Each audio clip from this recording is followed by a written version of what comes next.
Hello viewers, అందరికీ నమస్కారం. 2024 ఫిబ్రవరి 24న మాఘ పౌర్ణమి రాబోతుంది. దీనినే మహామాఘి అని అంటారు. పవిత్రమైనటువంటి మాసాల జాబితాలో వైశాఖ కార్తీక మాసాల తరువాత స్థానంలో మాఘమాసం కనిపిస్తుంది. శుభప్రదమైన వివిధ కార్యక్రమాలకు ఈ మాసం చాలా అనుకూలమైనదని ఆధ్యాత్మిక గ్రంథాలు స్పష్టం చేస్తున్నాయి. ఎన్నో పుణ్య విశేషాలను సంతరించుకున్న మాఘమాసంలో పౌర్ణమి రోజుకు ఉన్న ప్రాముఖ్యత అంతా ఇంతా కాదు. మాఘమాసంలో సాధారణ రోజుల్లోనే ఉదయం చలివేళలో నదిలో కానీ చెరువులో కానీ కోనేరులో కానీ చేసే స్నానం వలన గంగా నదిలో స్నానమాచరించిన ఫలితం దక్కుతుందని చెబుతున్నాయి. అలాంటిది అత్యంత విశిష్టమైన పౌర్ణమి రోజున ఆచరించే జపతపాల వలన ఎంతటి పుణ్య ఫలితాలు కలుగుతాయో ఊహించవచ్చు. మాఘ పౌర్ణమినే మహామాఘి అని కూడా పిలుస్తారు. పౌర్ణమి రోజున తెల్లవారుజామునే నదీ స్నానం చేసి సమస్త జీవరాశికి ఆధారమైన సూర్య భగవానుడికి నమస్కరించాలి. ఇటు వైష్ణవాలయానికి అటు శివాలయానికి వెళ్ళి దైవ దర్శనం చేసుకోవాలి. అత్యంత భక్తి శ్రద్ధలతో దైవాన్ని పూజించడమే కాకుండా శక్తి మేరకు దాన ధర్మాలు చేయాలి. ఈ విధంగా చేయడం వలన జన్మ జన్మలుగా వెంటాడుతున్న పాపాలు దోషాలు నశించి అశ్వమేధ యాగం చేసినంత ఫలితం దక్కుతుందని సాక్షాత్తు శ్రీకృష్ణుడే ధర్మరాజుతో చెప్పినట్లుగా తెలుస్తుంది. మాఘ పౌర్ణమి రోజున చేసే స్నానాల వలన, పూజల వలన, దానాల వలన వ్యాధుల నుంచి, బాధల నుంచి విముక్తి కలుగుతుంది. పుణ్య ఫలాలు విశేష కారణంగా ఉన్నతమైన జీవితం లభిస్తుంది. మరణాంతరం కోరుకుని శాశ్వతంగా స్వర్గలోక ప్రాప్తి కలుగుతుంది. ఇక మహాలక్ష్మి అమ్మవారిని ప్రసన్నం చేసుకునేందుకు అమ్మవారిని కానీ విష్ణుమూర్తిని కానీ ఈరోజు అర్చించాలి. మహాలక్ష్మనే కాదు, ఇటు పార్వతీదేవికి కూడా మాఘ పౌర్ణమి ప్రత్యేకమైనదే.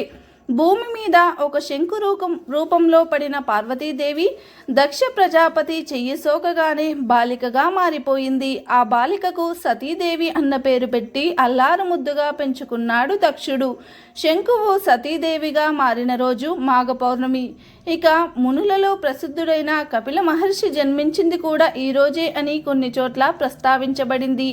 అనేక ప్రత్యేకతలు ఉన్నాయి ఈ మాఘ పౌర్ణమికి. అయితే ఈ మాఘ పౌర్ణమి రోజున అందరూ గుర్తుపెట్టుకొని ఈ ఆకును తింటే చాలు జాతక దోషాలు పోతాయి, రాజయోగం పడుతుంది. అంతేకాదు మాఘ పౌర్ణమి రోజు ఈ ఆకును తింటే మీ శరీరానికి దివ్య శక్తులు వస్తాయి, శరీరంలోని వ్యాధులన్నీ నయమవుతాయి, సకల దేవతల అనుగ్రహం కలుగుతుంది, అష్టైశ్వర్యాలు భోగభాగ్యాలు సిద్ధిస్తాయి, ఐశ్వర్య యోగం కలుగుతుంది అని పండితులు చెప్తున్నారు. మరి మాఘ పౌర్ణమి రోజు ఏ ఆకును తినాలి అనే విషయాన్ని ఇప్పుడు మనం ఈ వీడియోలో తెలుసుకుందాం. మాఘ పౌర్ణమి రోజు ఒక ప్రత్యేకమైన ఆకును తింటే చాలు జాతక దోషాలు పోయి రాజయోగం పడుతుందని శాస్త్రాలు చెబుతున్నాయి. ఈరోజు చంద్రుడు అత్యంత వెలుగుతో 16 కళలతో ప్రకాశిస్తూ ఉంటారు. ఈ సమయంలో మీరు తమలపాకును తీసుకుని దానిలో పంచదారను కానీ చిన్న బెల్లంని కానీ తేనెను కానీ కలుపుకొని తింటే మీకు చాలా మంచి జరుగుతుంది. మీ శరీరానికి చంద్రశక్తి లభిస్తుంది. అంతేకాదు ఈరోజు రాత్రి సమయంలో ఇలా తమలపాకును పంచదారతో లేదా బెల్లంతో తేనెతో కలుపుకొని తింటే మంచి ఆరోగ్యం లభిస్తుంది, జాతక దోషాలు పోతాయి, మీ శరీరానికి తెలియని దివ్య శక్తి వస్తుంది. ఆ శక్తితో మీరు అన్ని పనుల్లో విజయాన్ని సాధిస్తారు, మీకు రాజయోగం పడుతుంది, అపార ధనయోగం కలుగుతుంది. కాబట్టి మాఘ పౌర్ణమి రోజు అందరూ తమలపాకులో బెల్లము లేదా పంచదార లేదా తేనె కలుపుకొని తినండి. మంచి ఆరోగ్యం ఐశ్వర్యాన్ని పొంది ఆనందంగా జీవించండి. మాఘ పౌర్ణమి తర్వాత ఏదైనా వేసవి గడియలు ప్రారంభమవుతాయి. చలి తగ్గి వాతావరణంలో పలు మార్పులు చోటు చేసుకుంటాయి. ఈ సందర్భంగా ఉన్నవారు లేని వారికి సహాయం చేయాలనే సంకల్పంతో పూర్వీకులు దానం చేయాలని ఆచారాన్ని ఏర్పరిచి ఉంటారు. ఈరోజు దుస్తులు, ముఖ్యంగా కాటన్, చేనేత దుస్తులు, ఆహారం, నెయ్యి, బెల్లం రూపంలో విరాళాలు ఇవ్వడం చాలా విశేషం. ఈ దానాలకు బ్రాహ్మణులకు, అవసరమైన వారికి, పేదవారికి ఇవ్వాలి. మాఘ పౌర్ణమి రోజు నువ్వులు దానం చేయడం చాలా పవిత్రమైనదని పెద్దలు భావిస్తూ ఉన్నారు. కొన్ని ప్రాంతాలలో పూర్వీకులకు తర్పణాలు, పిండ ప్రదానాలు చేసే అలవాటు కూడా ఉంది. ఒక పౌర్ణమి అనేది చాలా మంచి రోజు. ఈరోజు ఏ పరిహారం చేసినా కలిసి వస్తుంది, మంచి ఫలితాలను తెచ్చిపెడుతుంది. చాలామంది అనేక రకాలుగా ఇబ్బందులు పడుతూ ఉంటారు. ముఖ్యంగా మానవులను పీడించే సమస్య ఆర్థిక బాధలే. డబ్బే కష్టాలను అనుభవించేలాగా చేస్తూ ఉంటుంది. కష్టాలను అనుభవిస్తూ ఉంటారు. డబ్బు సమస్యల వలన సమస్యలు వస్తున్నాయి కూడా. ఎందువలన సమస్యలు వస్తున్నాయి అనేది కూడా అర్థం కాదు. కొందరికి మాఘ పౌర్ణమి రోజు 12 లోపు, రాత్రి 12 లోపు ఎప్పుడైనా సరే ఈ ఆకులను తెచ్చి గుమ్మానికి కట్టుకుంటే మీ ఇంట్లోని దుష్ట శక్తులు, నకారాత్మక శక్తులు, ప్రతికూల శక్తులు అన్నీ కూడా తొలగిపోయి మీకు ఉండే నరదృష్టి, నరఘోష కూడా తొలగిపోతుంది. అంతేకాదు మీ ఇంట్లోని అశాంతి, ఆర్థిక సమస్యలు కూడా సులువుగా పోతాయి. మరి ఆ ఆకు ఏమిటంటే గార ఆకు. ఈ మాఘ పౌర్ణమి రోజు గారమండల చెట్టును తెచ్చుకొని వాటిని దారంతో తోరణంలాగా కట్టుకొని మీ ఇంటి సింహద్వారం వద్ద కట్టండి. ఇలా కడితే ఇంట్లోని నకారాత్మక శక్తులు, నెగటివ్ ఎనర్జీ, దిష్టి దోషాలు, ఆర్థిక సమస్యలు అన్నీ కూడా తొలగిపోతాయి.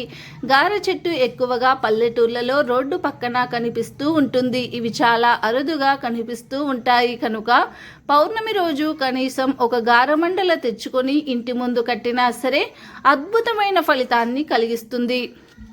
మీరు పట్టిందల్లా బంగారం అవుతుంది. అయితే ఈ గార చెట్టు చాలా రేర్గా కనిపిస్తూ ఉంటుంది. పట్నాల్లో ఉండేవారికి అస్సలు గారమండల చెట్టు దొరక్కపోవచ్చు. కనుక అలా గారమండల చెట్టు దొరకని వారు ఈ మాఘ పౌర్ణమి రోజు రావి ఆకు, మామిడి ఆకు, మర్రి ఆకులను తెచ్చి మామిడి చెట్టు కొమ్మలను తెచ్చుకొని వాటిని పసుపు రంగు దారంతో తోరణంలాగా కట్టి ఈ తోరాన్ని మీ ఇంటి మెయిన్ డోర్ దగ్గర కట్టండి. ఇలా మాఘ పౌర్ణమి రోజు రావి, మామిడి, మర్రి ఈ 3 ఆకులను కలిపి డోర్ దగ్గర కట్టడం వలన లక్ష్మీదేవి మీ ఇంటికి వస్తుంది. మీ ఇంట్లో ఉన్న నకారాత్మక శక్తులు, దుష్ట శక్తులు, నెగటివ్ ఎనర్జీ మొత్తం కూడా పోతాయి. నరదృష్టి దోషాలు మొత్తం తొలగిపోయి మీ ఇంట్లో ఉన్న అశాంతి, ఆర్థిక సమస్యలు నశిస్తాయి. ఇలా ఎవరైతే మాఘ పౌర్ణమి రోజు గారమండల కానీ, రావి, మర్రి, మామిడి కొమ్మలను కానీ గుమ్మానికి కడతారో వారి ఇంటికి లక్ష్మీదేవి వస్తుంది.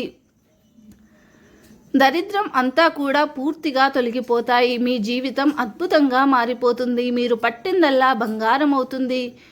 మీకు కనుక కొమ్మలేవి దొరక్కపోతే కనీసం మామిడి తోరణాలు అయినా సరే రేపు మాఘ పౌర్ణమి రోజు గుమ్మానికి కట్టండి. ఇలా చేస్తే మాత్రం పట్టిందల్లా బంగారం అవుతుందని పెద్దలు అంటున్నారు. చేసే ప్రతి పనిలో విజయాన్ని సాధిస్తారు. కాబట్టి మీరు కూడా రేపు మాఘ పౌర్ణమి రోజు గుమ్మానికి ఈ ఆకులను లేదా కొమ్మలను కట్టి కష్టాలన్నీ కూడా, దరిద్రాలన్నీ కూడా, బాధలన్నీ కూడా తొలగించుకోండి. లక్ష్మీ కటాక్షంతో సంతోషంగా జీవించండి. మా వీడియో మీకు నచ్చినట్లయితే లైక్ చేయండి, షేర్ చేయండి. అలాగే మన ఛానల్ని సబ్స్క్రైబ్ చేసి గంట సింబల్ని యాక్టివేట్ చేసుకోండి. మేము పెట్టే వీడియోస్ మీకు నోటిఫికేషన్గా వస్తాయి. ఈ వీడియోని మీరు పూర్తిగా చూసినందుకు ధన్యవాదాలు.